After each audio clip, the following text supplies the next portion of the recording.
कीर्तनामध्ये जेवढं कीर्तनकाराच्या जवळ तुम्हाला बसता येईल ना तेवढं जवळ बसण्याचा प्रयत्न करा. तुम्ही म्हणणार महाराज कशा करता?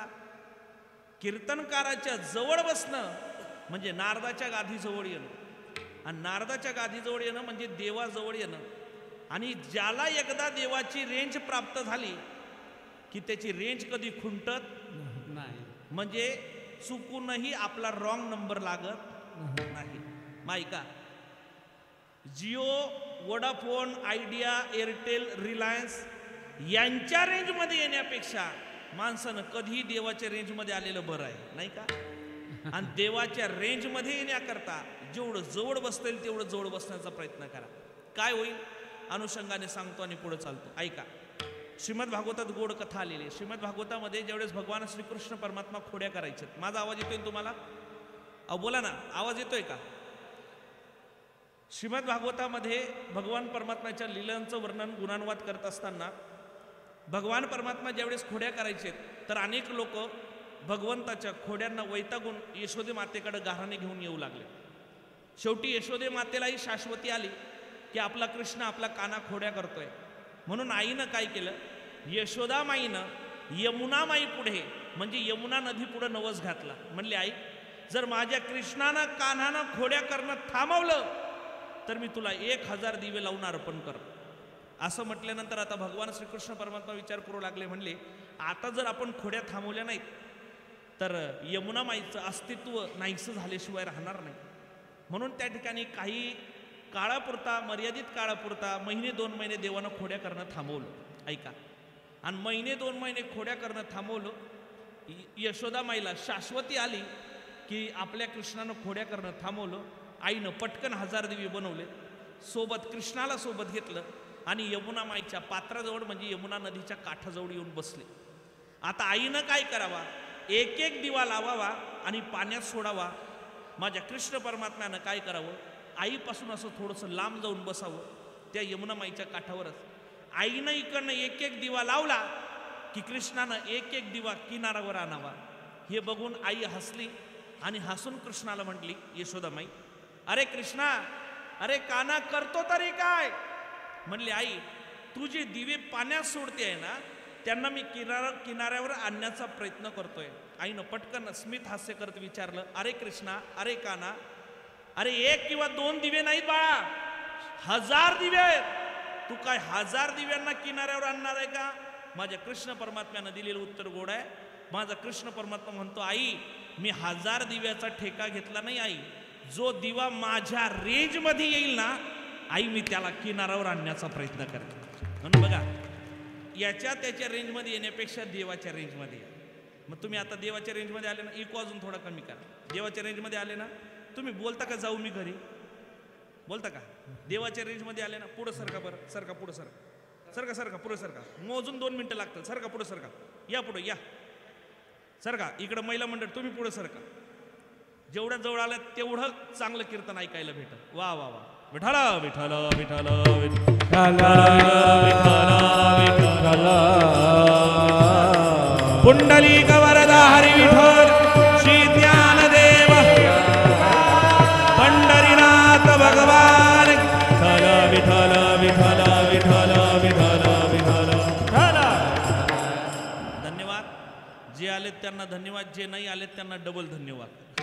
ऐका, म्हणून माणसाने देवाच्या रेंजमध्ये आलं पाहिजे, पहिली गोष्ट. दुसरी गोष्ट, कीर्तनाला बसताना आपले मन प्रसन्न पाहिजे. कशी पाहिजे?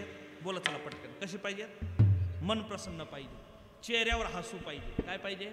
बोला बोला पटकन बोला. काय पाहिजे? कीर्तनाला बसताना माणसानं फ्रेश बसलं पाहिजे, मन प्रसन्न पाहिजे.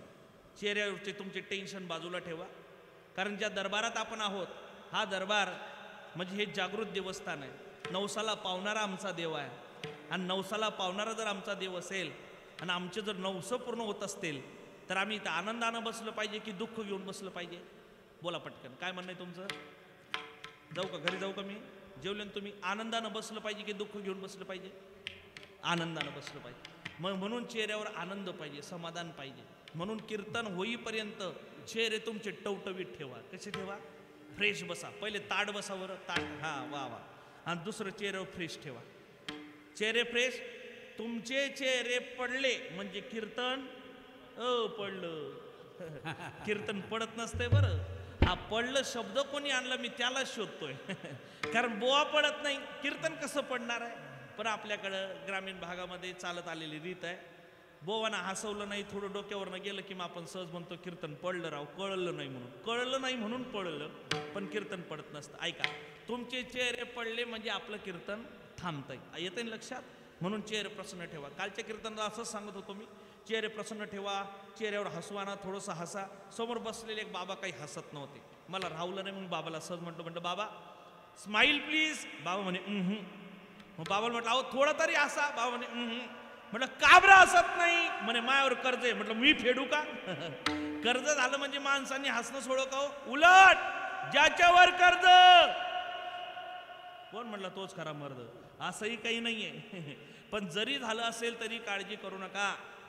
ज्या भगवान परमात्म्याच्या दरबारात आज आपण या ठिकाणी विराजमान आहोत, या भगवान परमात्म्याला या नारदाच्या गादीवरनं आजच्या कीर्तनकाराचं एवढंच सांगणं आहे, देवा काही कर किंवा नको करू, पण जेवढा समाज कीर्तना करता आलेला आहे ना देवा, या सर्वांच्या डोक्यावरचं कर्ज फिटू दे, बाकी काहीच करू नको. बापरे, तुम्ही टाळ्या वाजवायला लागले. हा आला म्हणे आधार देणारा बोवा. नाहीतरी सध्या माणसाला गरज आधाराचीच आहे. विठ्ठल विठ्ठल विठ्ठल पुंडलिक वरदा हरी विठ्ठल श्री ज्ञानदेव तुकाराम. मोकड्या मनानं बसा, प्रसन्न बसा. कधी वाटलं टाळी वाजवायची तर मोकड्या मनानं आणि जोरानं टाळी वाजवा. काटकसर करू, कुचकटपणा करू, एकदा जोरात टाळी वाजवा बरं. वा, ही टाळी पहिल्या चाली करता गृहीत धरू. आता परत एकदा जोरात टाळी वाजवा. हा, तुम्हाला महाराज कीर्तनात टाळी नाही वाजवली पाहिजे, उलट कीर्तनातच टाळी वाजवली पाहिजे. कीर्तनात टाळी होय पातकांची होडी. कीर्तनात टाळी वाजवली म्हणजे पातक म्हणजे पाप नष्ट होत असतं. म्हणून जेव्हा जेव्हा वाटलं टाळी वाजवायची, मोठ्यानं वाजवायची. ही दुसरी टाळी तुमच्या करता होती. कारण सांगतो, कारण इथं येणारे तुम्ही, आम्ही नाहीच.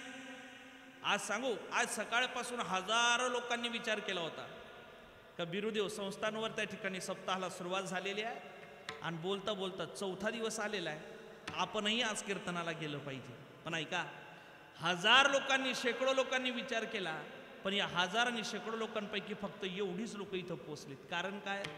कारण हे नाही की तुम्ही आलात ना मी आलो, कारण हे आहे त्या भगवान परमात्म्यानं ज्याला इथं बोलवलं तोच इथपर्यंत पोहोचला, बाकीचे अजूनही रस्त्यातच आहेत. कारण सांगतो, इरादे लाख बनते हैं बन के टूट जाते हैं, कीर्तन में तो वही आते हैं जिन्हें बिरुदेव भगवान बुलाते हैं. विठ्ठल विठ्ठल विठ्ठल विठ्ठल विठ्ठल. आणि म्हणून दुसरी शाबासकी तुमच्या करता की तुम्ही कीर्तनाला आलात. ऐका, सुंदर असा पर्व काळ आहे आणि या पर्व काळावर चालत असलेला आपला हा सप्ताह. उरलेल्या 1 तासात तुम्हाला बरं वाटेल असं मी अजिबात बोलणार नाही, पण पुढच्या 1 तासामध्ये तुमचं बरं होऊन जाईल असं बोलण्याचा प्रयत्न करेल. अट मात्र एक आहे, जेव्हा जेव्हा नामस्मरण होईल तेव्हा तेव्हा हातानं टाळी आणि मुखानं नामस्मरण करायचं आहे. सेवेकरता घेतलेला अभंग जगद्गुरु तुकोबरांचा आहे. सुंदर ते ध्यान उभे विटेवरी कर कटावरी ठेवोनिया, तुळशी हार गळा कासे पितांबर, आवडी निरंतर हेची ध्यान. अभंगाचं वैशिष्ट्य आहे, आजचा अभंग हा प्रत्येकाचा पाठ आहे. ऐका, बसलेला जो श्रोतृवर्ग आहे यांचा सुद्धा अभंग पाठ आहे. जी भजनी मंडळ टाळकरी गुणीजन आहेत यांचा सुद्धा अभंग पाठ आहे. विनेकर यांचा सुद्धा आजचा अभंग, चोपदार महाराजांचा सुद्धा आजचा अभंग, अनुषंगानं पखववादक महाराज यांचा सुद्धा अभंग पाठ आहे. आणि तुमच्या सर्वांच्या आशीर्वादानं माझा सुद्धा अभंग पाठ आहे. ऐका, पण आपल्या सर्वांचा अभंग पाठ आहे म्हणून कुठेतरी या अभंगाकडे आपली पाठ आहे. बघा तुमचं डाउनलोड होत आहे का? तुम्ही रेंजमध्ये बसा म्हणजे कीर्तन कळत. अभंग पाठ आहे म्हणून या अभंगाकडे पाठ आहे. आणि त्या अनुषंगानं या अभंगावर सविस्तर चिंतन व्हावं या अनुषंगानं हा अभंग तुमच्या पुढे सेवेकरता घेतलेला आहे. अभंगाचं वैशिष्ट्य पहिलं, अभंग पाठ आहे. आणि असं म्हणतात शास्त्रकार, अतिपरिचयात अवज्ञा. एखाद गोष्ट जर अतिपरिचयाची असली की अवज्ञा होत असते. अभंग आम्ही रोज गातो, रोज म्हणतो, पण त्या अभंगाचा अर्थ अजूनही आम्हाला कळत नाही. अतिपरिचयात अवज्ञा म्हणजे मलईगिरीतल्या भिल्लीन समाजातल्या स्त्रिया इंधनाकरता म्हणजे स्वयंपाकाकरता चंदनाचं 52 तोडी चंदनाचं लाकूड वापरतात गुरुजी. कशा करता? स्वयंपाका करता. कशा करता? स्वयंपाका करता. का? कारण असं आहे, 52 तोडी चंदनाचं लाकूड म्हणजे सोन्यापेक्षाही महाग आहे, पण ती लोक वापरतात कारण त्यांच्या परिसरामध्ये दुसरी कुठलीही झाडं अतिपरिचयात अवध्य याला म्हणतात. तसं आजचा अभंग पाठ आहे, पण त्या अभंगाकडे आमची पाठ आहे म्हणजे अजून शब्दशः अर्थही अजून आम्हाला या अभंगाचा कळत नाही. आणि त्या अनुषंगानं चिंतन व्हावं म्हणून सेवेकरता घेतलेला अभंग जगद्गुरु तुकोबारांचा आहे. ऐका. यच्छ यावत भूतलावर जन्माला आलेल्या जडजीवांच्या उद्धाराकरता अखंड देश झिजवणारे म्हणजे जगद्गुरु तुकोबारा. जगद्गुरु तुकोबारांनी या समाजाच्या कल्याणाकरता 1 नाही 2 नाही 3 नाही जवळजवळ 4 कोटी अभंगांची निर्मिती केली. या 4 कोटी अभंगांपैकी 3,99,908 अभंगाची उपलब्धी वारकरी संप्रदायाकडे नाही. जी उपलब्धी आहे तो 4,092 अभंगांचा गाथा. आणि त्या गाथ्यामध्ये अनेक लोकांनी गाथे निर्माण केलेत, पण देवडीकरांचा गाथा जो वारकरी संप्रदायातला बहुतांश लोकांना मान्य आहे, त्या देवडीकर गाथ्यातील 14व्या क्रमांक नंबरचा अभंग सेवेकरता घेतलेला आहे. विठ्ठल विठ्ठल विठ्ठल विठ्ठल विठ्ठल विठ्ठल. आणि या अभंगातून जगद्गुरु तुकोबाराय भगवान परमात्म्याचं दर्शन झाल्यानंतर जगद्गुरु तुकोबारांना जी अनुभूती आली, त्या अनुभूतीचं गुणानुवाद आजच्या अभंगातून तुकोबाराय करताना दिसतात. मी भगवंताला पाहिलं, पण तो भगवान परमात्मा कसा दिसतो तर सुंदर ते ध्यान उभे विटेवरी कर कटावरी ठेवूनिया. पण या अभंगाचं वैशिष्ट्य असं आहे. आता माझा प्रश्न तुम्हाला आहे बघा, तुम्ही जर माझ्यासोबत बोललात तर कीर्तन चांगलं होईल, नाहीतर मलाही 1 तासात काही सांगून इथून निघता येतंय. पण माझं म्हणणं एक आहे, हे कीर्तन तुमच्या हृदयापर्यंत पोचलं पाहिजे. म्हणून जेव्हा जेव्हा मी बोलेल तोपर्यंत तेव्हा मला रिस्पॉन्स देत चला. बोलणार माझ्यासोबत? हाव नाही काहीतरी म्हणवा ना. बोलणार की नाही? बोलत चला. आजच्या अभंगाचं वैशिष्ट्य असं आहे, आजच्या अभंगामध्ये ज्या देवाचं वर्णन आहे, ज्या देवाचं गुणानुवाद आहे, ज्या देवांचे स्वरूपाची लक्षणं सांगितलेली आहेत, पण त्या देवाचा नामाचा निर्देश कुठेही आजच्या अभंगात दिसून येत नाही. मला तुम्हाला विचारायचं आहे, सुंदर ते ध्यान उभे विटेवरी कर कटावरी ठेवून या तुळशी हार गळा कासे पितांबर अवडे निरंतर हेची ध्यान. कोणाचं वर्णन आहे हो? बोला ना, कोणाचं वर्णन आहे? पांडुरंगाचं. कोणाचं वर्णन आहे मला सांगा? आपल्यासारख्या सर्वसाधारण माणसाला कळतंय की हे वर्णन पांडुरंगाचं आहे, तर 5वा वेद ज्यांनी समाजाकरता निर्माण करून दिला त्या जगद्गुरु तुकोबारांना कळत नसेल का? कळत होतं. पण तरीही आजचा अभंग व्यवस्थित चाचपडून बघा, 4ही चरण तपासून घ्या, देवाचा नामाचा उल्लेख कुठेही दिसून येत नाही. मग का नाही सांगत? संसारिकाला जर कळतंय की हे वर्णन पंढरीनाथाचं आहे, मग आमच्यासारख्यांना कळते तर तुकोबारांना कळत नसेल का? कळत होतं, पण सांगत नाही. याच्या मागचं कारण आहे ते म्हणजे नीतिशास्त्र. नीतिशास्त्र असं म्हणतं, मायबाप आपल्यापेक्षा वयानं आदरानं प्रेमानं अधिकारानं जी मोठी आहेत त्यांचा नाम निर्देश किंवा त्यांचं नाव आपल्या मुखातून कधीही घेऊ नाही. म्हणून तुकोबाराय आजच्या अभंगातून भगवंताचा नामाचा उल्लेख कुठेही करताना दिसत नाही. असंच एका ठिकाणी माऊली ज्ञानोबारांचं यथार्थ वर्णन तुकोबारांनी केलेलं आहे, पण नाम निर्देश मात्र कुठे नाही. कुठला अभंग? जयाची द्वारी सोन्याचा पिंपळ, जयाची द्वारी सोन्याचा पिंपळ, जयाची द्वारी सोन्याचा पिंपळ,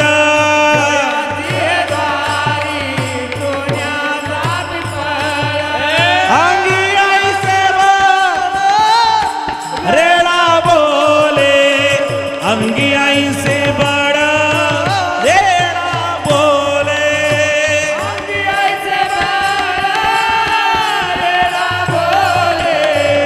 अंगी आई से बड़ा रेड़ा बोले.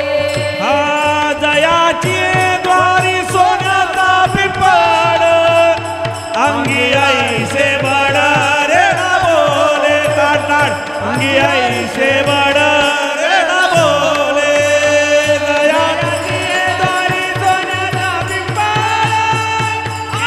से बड़ा रेड़ा बोले, अंगी आई से बड़ा रेड़ा बोले.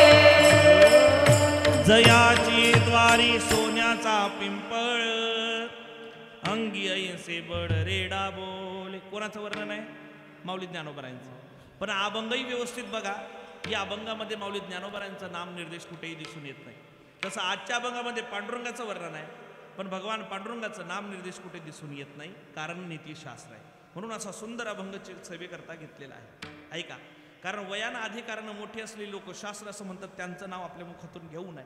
म्हणून बघा, पूर्वीच्या ज्या महिला होत्यात ना, पूर्वीच्या महिला, ते कधीही आपल्या पतिदेवाचं नाव आपल्या मुखातून घेत नव्हते. रामायणातला गोड प्रसंग, रामायणामध्ये भगवान श्री रामचंद्र प्रभू सीतामाई आणि लक्ष्मणजी वनवासाला निघाले आणि मध्यंतरी वनवासामध्ये 2-4 स्त्रियांनी सीतामाईला गाठलं आणि सीतामाईला विचारलं, म्हणले माई, हा जो समोर झाडाखाली गोऱ्या रंगाचा जो उभा आहे पुरुष, तो पुरुष कोण आहे?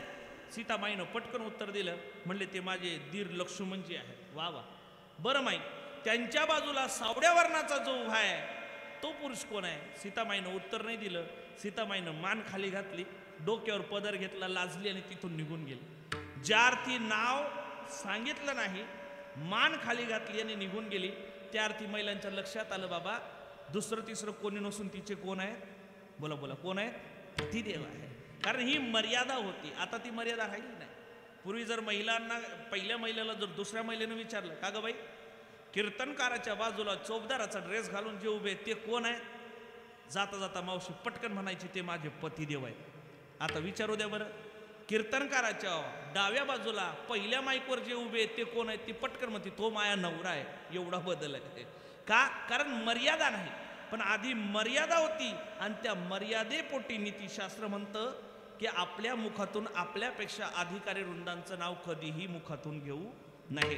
आणि म्हणून तुकोबाराय आजच्या अभंगातून भगवंताचं वर्णन करतात, पण भगवंताचा नामाचा निर्देश कुठे करून दिसून येत नाही. मग आजचा अभंग जो आहे, या अभंगामध्ये भगवंताच्या स्वयंरूपाचं दिग्दर्शन तुकोबाराय करताना दिसतात. सुंदर ते ध्यान करकटावरी ठेवून या. तसं शास्त्रकारानं 3 प्रकारचं रूप आमच्या पुढे मांडण्याचा प्रयत्न केलेला आहे. एक स्वयंरूप आहे, दुसरं तदेकात्मरूप आहे आणि तिसरं म्हणजे आवेश रूप आहे. स्वयंरूप म्हणजे काय, तदेकात्मरूप म्हणजे काय, आवेश रूप म्हणजे काय, सांगतो आणि पटकन पुढे चालतो. माझ्याकडे लक्ष द्या. स्वयंरूप म्हणजे काय? कुठल्याही प्रकारची अपेक्षा न ठेवता अनपेक्ष शुचिरदक्ष या न्यायानं शुचिरभूत पद्धतीनं जे भूलोकावर प्रगट होतात याला स्वयंरूप असं म्हणतात. आणि स्वयंरूप जर कोण असेल तर पहिला देव स्वयंरूप म्हणजे मर्यादा पुरुषोत्तम भगवान श्री रामचंद्र प्रभू. पुरावा घ्या, पुरावा. अयोनी संभव प्रगटला राघव. पहिला देव कोण? स्वयंरूप म्हणजे भगवान रामचंद्र प्रभू. चला दुसरा पुरावा, दुसरा देव कुठला आहे? भगवान श्रीकृष्ण परमात्मा. पुरावा अयोनी संभव नोहे काय क्षमी नामयाचा स्वामी प्रगटला. दुसरा पुरावा. चला तिसरं स्वयंरूप तुकोबाराय म्हणतात विठेवर उभा असणारा आमचा मालक सुद्धा स्वयंरूप आहे. तुकोबाराय तुमचा मालक जर स्वयंरूप आहे तर द्या पुरावा. तुकोबाराय म्हणतात मी पुरावा देत नाही, पुरावा देतात या जगाचे जगद्गुरु शंकराचार्य. विभम वेणुनादम चरंतम दुरंतम स्वयं लीलया गोपवेशम ददानम गवारुंदकानंदनम चारुहासम परब्रह्मलिंगम भजे पांडुरंगम. आमचा देव सुद्धा स्वयंभू आहे. विठ्ठला विठ्ठला विठ्ठला विठ्ठला विठ्ठला विठ्ठला.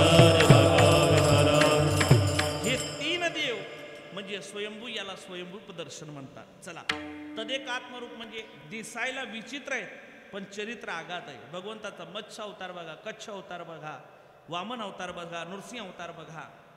ही अवतार दिसायला विचित्र आहेत पण चरित्र आघात आहे. आणि आवेश रूप म्हणजे भक्ती ज्ञान वैराग्याचं पांघरून घेऊन जो भगवान परमात्मा संत म्हणून या भूलोकामध्ये अवताराला येतो याला आवेश रूप असं म्हणतात. आणि आजच्या अभंगामध्ये जगद्गुरु तुकोबाराय भगवान पांडुरंग परमात्म्याचं स्वयंरूपाचं दिग्दर्शन आम्हाला करताना दिसतात. मग का हो, आम्हाला प्रश्न असा आहे, जपी तपी संयमी जोगी यांनी हजारो वर्ष शेकडो वर्ष तपश्चर्या केली तरी देव त्यांच्या स्वप्नात गेला नाही.